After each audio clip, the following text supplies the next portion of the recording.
The leader of the Liberal Party, the leader of the official opposition, and Mr. Ignatieff joins us now from the airport here in Ottawa. Mr. Ignatieff, thank you for coming right away to talk to us. Appreciate it very much. Your meeting went longer than scheduled. Tell us how it unfolded.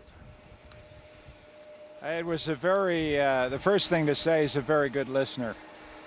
He's also a very thoughtful talker. You ask him a question, it goes long because he wants to take you through it. We talked about a new politics. We talked about how to put partisanship aside in the middle of a serious economic crisis. He talked about his experience of trying to get that stimulus package through, and I talked about the difficulties we've had working with the Harper government. So we started on that theme. We talked also about the border at length. We talked about protectionism. I made it clear how concerned Canadians are about the Buy American provisions in some of the congressional legislation. We raised the issue of Guantanamo and Mr. Khadr, and we talked quite a lot about Afghanistan. So we did a lot. It was a substantive and frank and very warm discussion. Well, you had said you would raise the case of Omar Khadr in Guantanamo. When you did, what was the response from President Obama? Well, the president thanked us for our concern, said they are reviewing all the cases, trying to figure out basically who the bad guys are.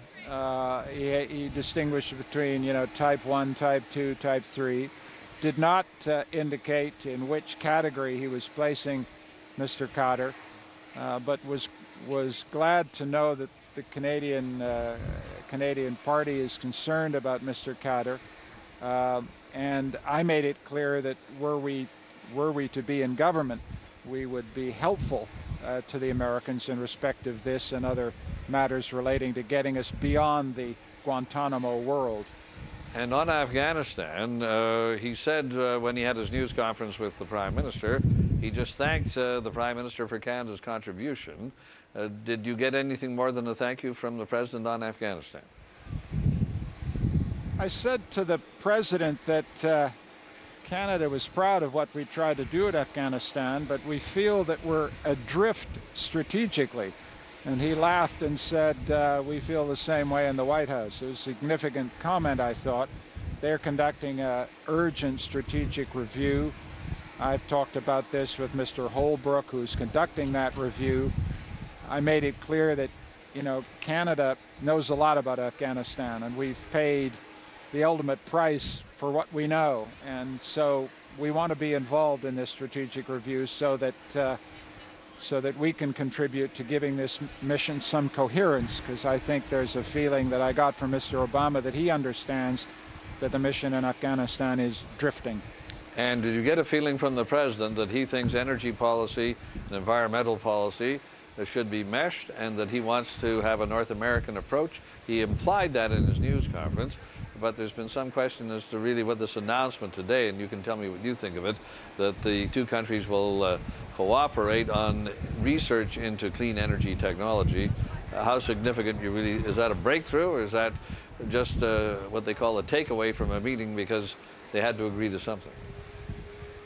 I'll be frank with you, we did not discuss this dialogue about clean energy. I felt that it's anything that gets us towards cleaner energy, obviously, is a good thing. Anything that gets the United States and Canada talking about responsible energy partnerships that are better for the environment is a good thing. But I don't feel, from what I heard, that anything very substantial or substantive was agreed today. I certainly didn't get that feeling from the President. He didn't raise it. It didn't seem to be top of mind to him. And very briefly, I know you have to go. Do you see any ongoing relationship between you and President Obama, or did you have this contact because it's part of the procedures when the President comes to the country? I know you know Mr. Holbrooke and some of the other people that are in his administration.